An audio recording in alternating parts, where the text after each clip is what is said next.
Australia.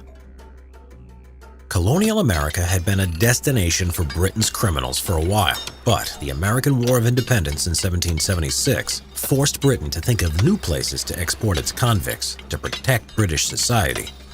In the meantime, however, criminals were imprisoned domestically in Britain, doing hard labor in prisons, or in chains from moored prison ships known as hulks. Overcrowding of prisons led the British Parliament to consider Australia as the place to send its convicts. They would establish New South Wales as a penal colony on land that had been claimed for Britain in 1770. Unlike America, the whole continent was intended to be colonized along these lines.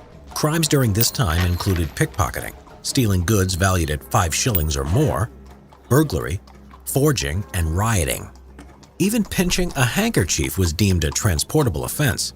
The offer for offenders was exile to a penal colony or death.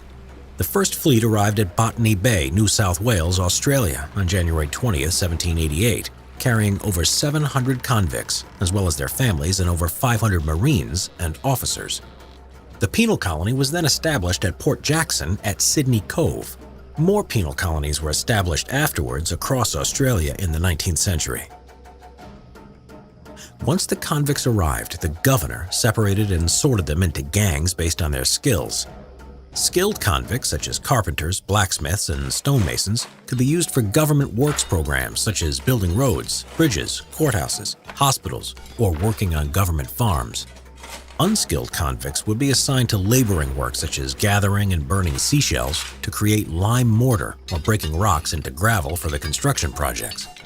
Free settlers, people who had voluntarily settled in Australia, and convicts that had done their time also picked such convicts they wanted to work for them as servants.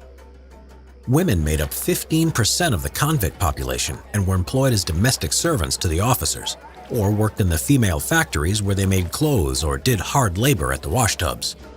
Many women married quickly, as male free settlers were often looking for a wife. At first, convicts wore their own clothing, but as more free settlers started to arrive, there was a necessity for a uniform to distinguish the innocent from convicts. From the early 1800s, a party-colored uniform was introduced. This yellow and black uniform resembled the costumes worn by court jesters in the medieval period, which was designed to humiliate the convicts.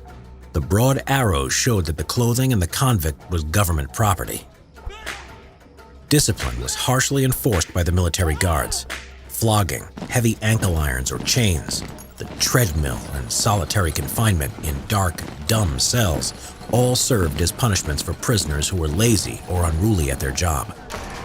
Convicts that continued to cause problems were sent to more remote penal colonies or prisons in Norfolk Island, Port Macquarie, and Moreton Bay.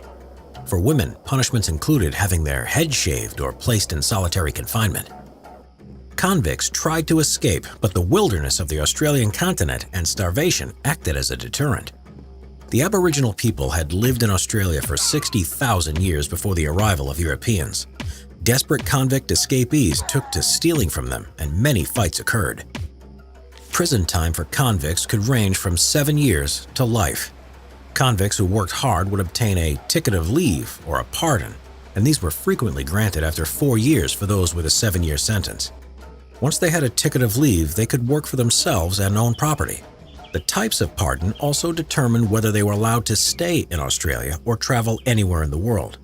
Few convicts actually returned to England because they couldn't afford the transportation back.